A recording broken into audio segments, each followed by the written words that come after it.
Hi,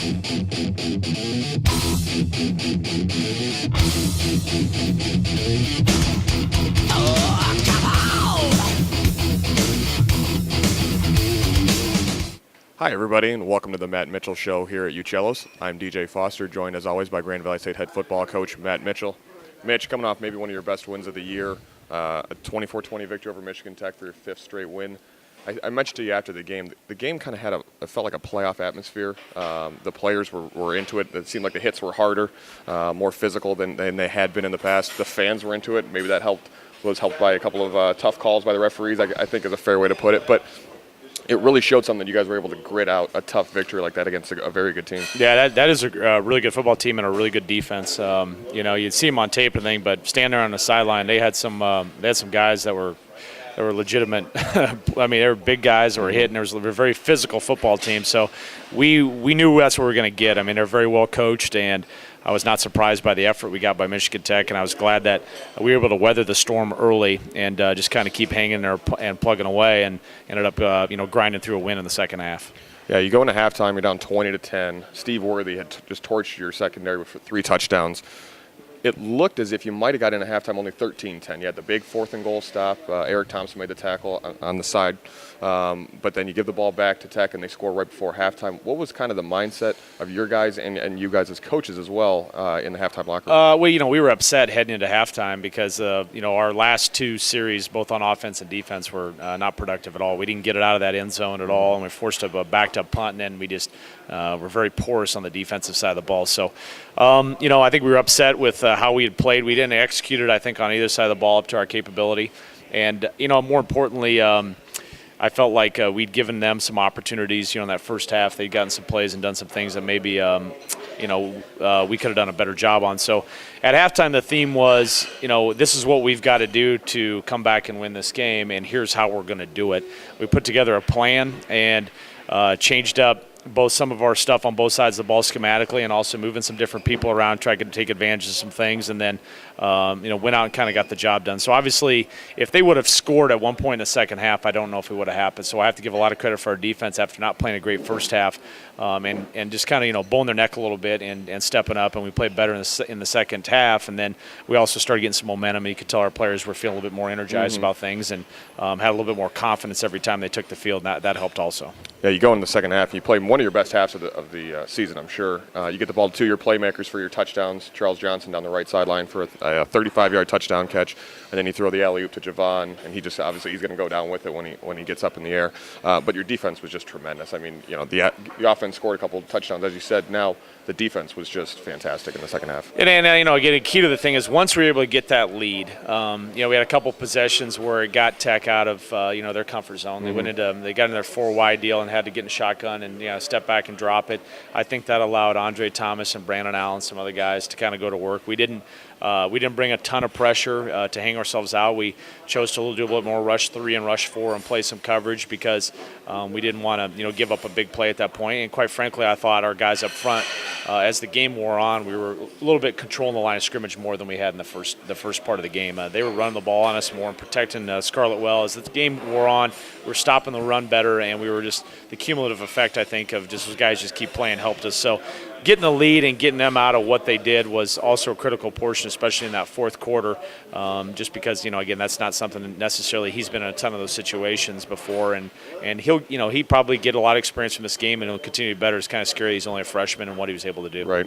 Now, I said you had 2 of your better playmakers score in the second half, but Hersey Jackson was just a force the whole game. 21 carries for 97 hard-earned, tough yards. He scored a touchdown, probably should have had 2 touchdowns, but, that's the best defense in the conference, and he ran very well. Yeah, best defense in the conference, and, probably the best cumulative defensive line. Those 2 ends are first-team all-conference performers. Sure.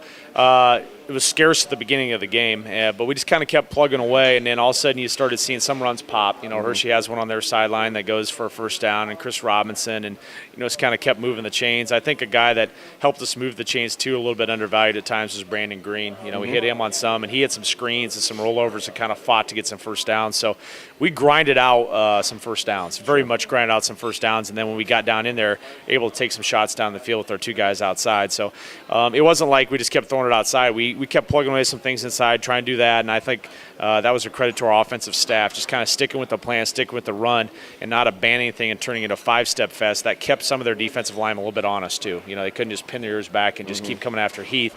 They had to honor the run, which I think helped set up some stuff later in the game. As I said, Hershey scored 1 touchdown. Looks like he should have had 2. There was a tough call where he looked like he got into the end zone, and then you had to turn around quickly, and it's 4th and goal.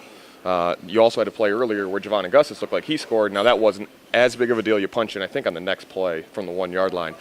When you have plays like that happen, obviously the crowd's yelling. It's right in front of the student section. They're getting on the referee's case. You're obviously fired up.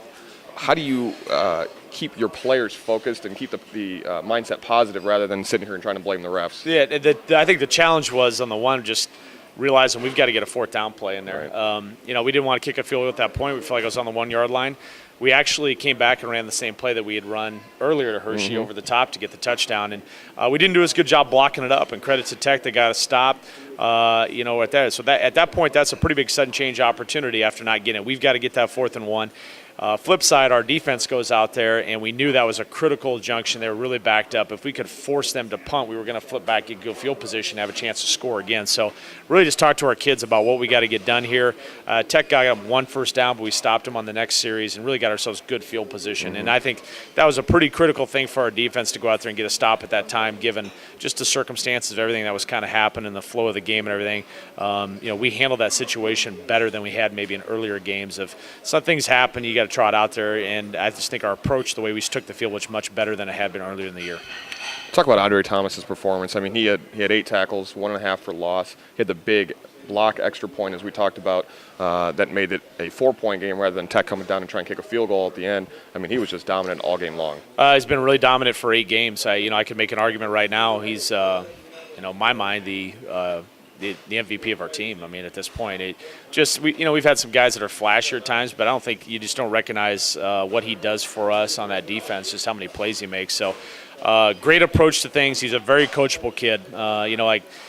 Him and Coach Yoch have a very good relationship, and we try to move him around a ton, and that sometimes he plays end, sometimes inside, outside. We move him around, take advantage of things.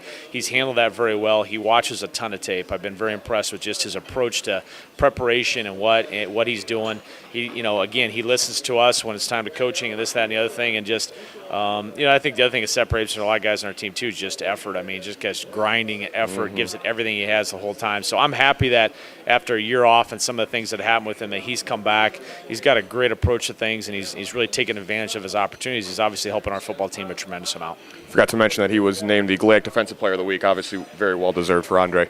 Now, one of his other teammates on the defensive side, Reggie Williams, had a tough first half, but came back big with an interception that set up the game-winning touchdown, which ended up being the game-winning touchdown, the Javon Augustus touchdown catch. Talk about Reggie's play on Saturday.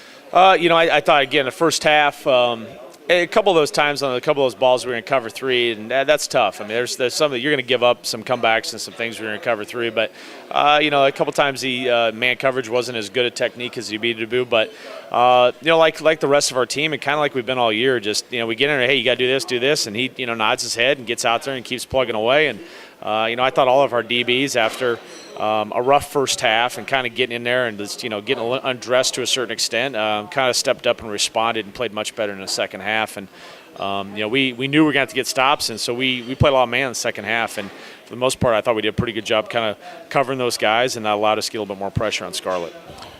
You go to Northwood for your final road game of the regular season this Saturday at noon.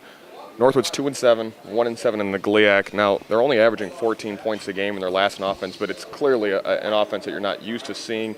And as you mentioned in the press conference, they beat Finley, who beat you. They played Hillsdale very tough.